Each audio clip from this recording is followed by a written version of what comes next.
Hello everyone, this is Larry Everett. I am the Star Wars The Old Republic columnist at Massively, and I'm going to give you a little bit of a guided tour of the Lost Island Flashpoint that you will find in SWTOR's Update 1.2 Legacy. Just to give you a little bit of a background here, the Lost Island is a sequel to the Kaon Flashpoint that came out earlier this year, and this, as you notice, does not take place on Kaon Hegemony. This one actually is on Ord Mantell, as you can see here. With it kind of looks like the Trooper starting world, the Trooperland Smuggler starting world. It has the beach and the volcanic lava and all the mountainous areas. Well, this is because Dr. Lorex, the person who is the cause of the rat ghoul outbreak on Kaon, actually has his base on this island on Ord Mantell. So what we are doing is we are invading it, and we are trying to stop whatever is happening with Dr. Lorex. So the first thing I do want to point out is that this is not a very story intensive Flashpoint. In fact, I akin this to what would be a mini raid, a raid that you do with 4 people. And just like in a raid, I definitely recommend that you take 4 actual players. Do not try to do this with your companions, because if you do, you'll end up doing exactly what we did whenever we ran this through the first time, which is die, and die again, die one more time, and then die again.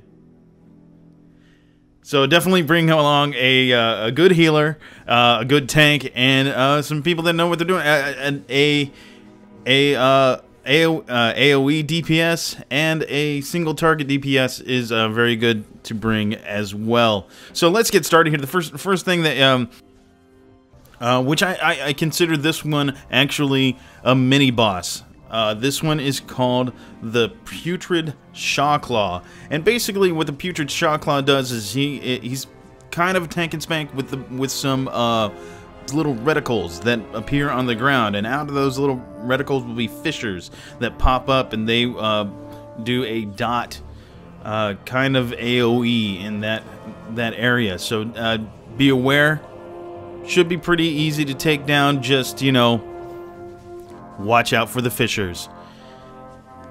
Then as you're going through this, you'll run into a bunch of once you get inside his base. This is all outside the base up to this point, and then you get inside his base, and you'll notice that you will have different Sentinel Droids that are there to protect his lab, and these droids have their own different mechanics. For instance, there is like this astromech droid, kind of like the R2-D2 droid, that throws out these grappling hooks that will kind of hold you in one spot, and if you get them all in the wrong place, or the right place, whatever you want to call it, if you get them all in the right place, they can hold you still so you can't move and actually root you. So be very aware of them. Those might be the first ones that you want to take out when you see them.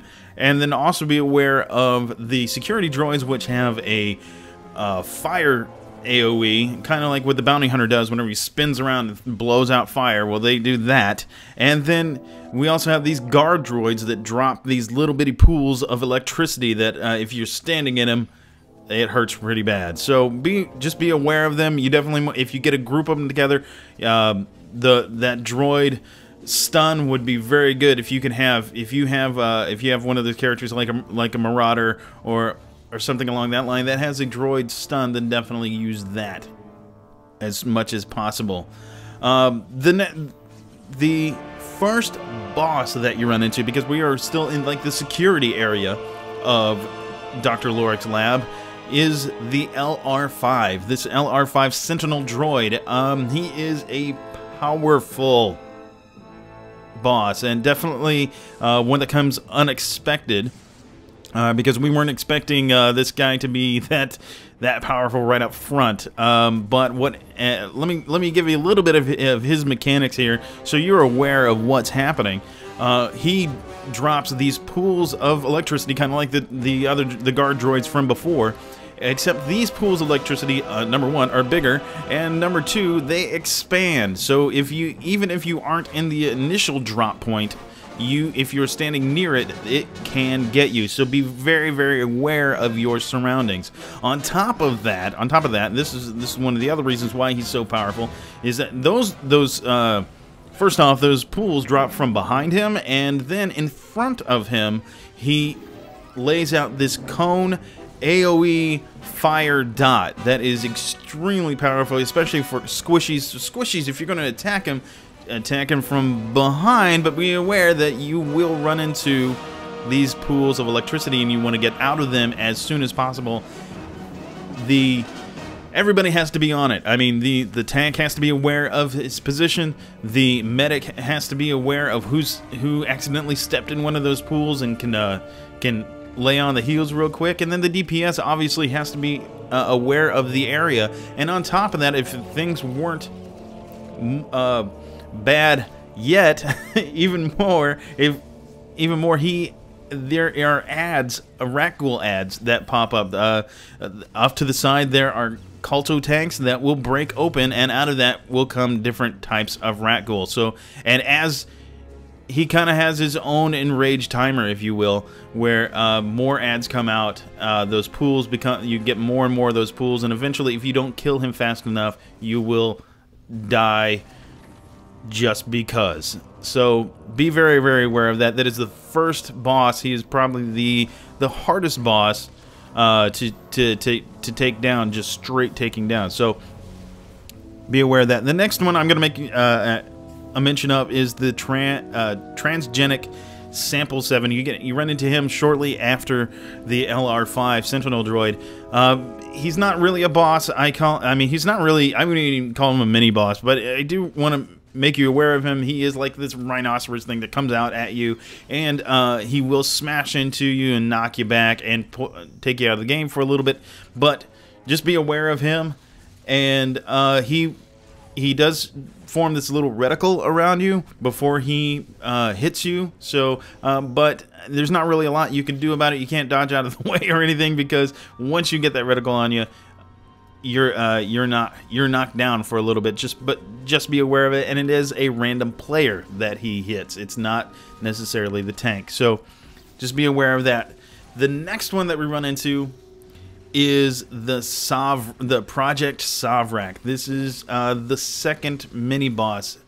Project Savrak is a Savrak. Obviously, you've run into Savraks if you played the Ord Mantell starting world, so you're generally aware of who they are.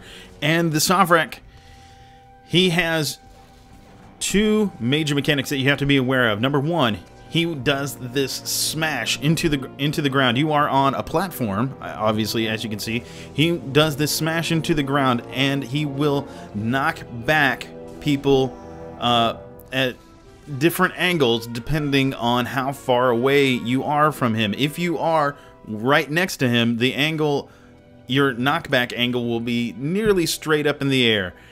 However, the further you are from the center of the smash, the steeper the angle is, or actually it'd be the less steep the angle is, and you are more likely to fall off the platform.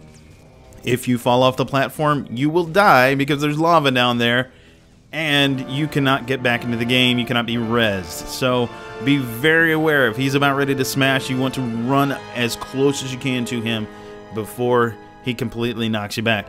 So, and the next thing to be aware of is he will jump up on these chimney pipes, and while he's up there, he will throw around this dot that is poison dot, that if you get in the path of the poison dot, well, you will get hit. Let's just face it, you're going to get hit. So medics, be aware that everybody is going to be hit with this poison dot. However, everybody else should be aware that if you are standing close to somebody, that dot will hit them again. So each time that dot hits somebody, it hurts for about 2,000 damage.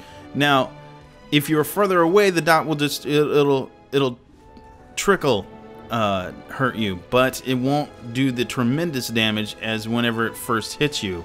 And if you're standing next to somebody, it will switch places, and it'll continually switch places, and each time that's 2k of damage that you get hit. So everybody's spread out whenever he jumps up onto the pipe.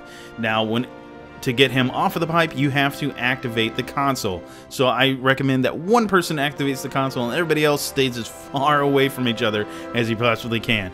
And then rinse and repeat. He'll smash, he'll jump on the pipe, you do the console, yada yada yada, he's dead. Alright, the next thing I do want to make real quick mention of, there's 3 guys, well actually 6 guys, but 3 of each of these.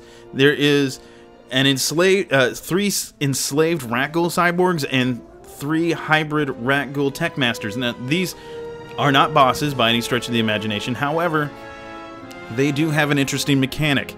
The tech master will throw a shield around the Rat-Ghoul cyborgs, and you cannot hit the Rat-Ghoul cyborgs until the tech masters are gone. The first time you run into them, you run into 3 of them. I recommend that you stun one of the tech masters if you can, and take on that Rat-Ghoul cyborg first, so that way there's less DPS being thrown at you at one time. But just be aware, take out the tech masters first, and then the Rat-Ghoul cyborgs. The next one, as you're going through this, you'll notice there is a bonus quest to activate all of these holograms that tell the story of the Lost Island and how Dr. Lorex came to be what he is. And as you're going through this, you learn his story, as well as when you activate the last one, which is the 6th one, you will activate the Transgenic Sample 7. This is an experiment of Dr. Lorex, just like everything else that's on this island. And he is an extremely powerful boss. Now, since he is the bonus boss, you can skip him if you want. And because he's also the bonus boss, I'm not going to tell you the mechanics behind him. He's a lot of fun, one of my favorite bosses to fight in this Flashpoint, but I'm not going to give away any secrets. The next thing to be aware of are the hybrid brutes, medics, gunners, chargers, and commandos. These guys, as well as the Rat-Ghoul cyborgs and the Rat-Ghoul tech masters, line these hallways. Be very aware of your surrounding. Make sure you know who you're fighting, so you know the mechanics behind each of them. The brutes obviously are melee. The medics heal everything, and the gunners and commandos are very similar to each other. They fight like commandos, from like a trooper commando would, and the chargers also, they blow up. So just be aware of your surroundings as you're fighting these guys. Don't get overwhelmed. If you get 2 medics that are right next to each other, spread them apart from each other so they don't heal. So just, you know, be aware. Anyway, the last one, after you finish all of these, you get through all of this, and finally you are in Dr. Lorex Lab. Butchers, trespassers, how dare you come into my lab and slaughter my children?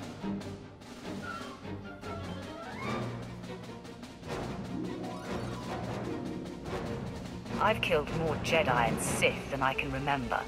A few Rat-Ghouls aren't going to slow me down. I'm not going to tell you the whole story behind Dr. Lorex. I'll let you find out for yourself, but just be aware that he has 3 phases. So once you think you're done, you're not done. He comes again. And each one of these 3 phases have their own mechanics, and be aware that he is not the only person in the room. Be aware of the culto tanks that are around you.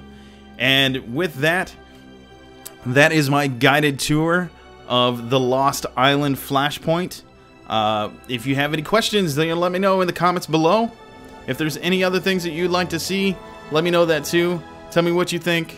This is Larry Everett with Massively, and I will see you in Star Wars: The Old Republic Update 1.2.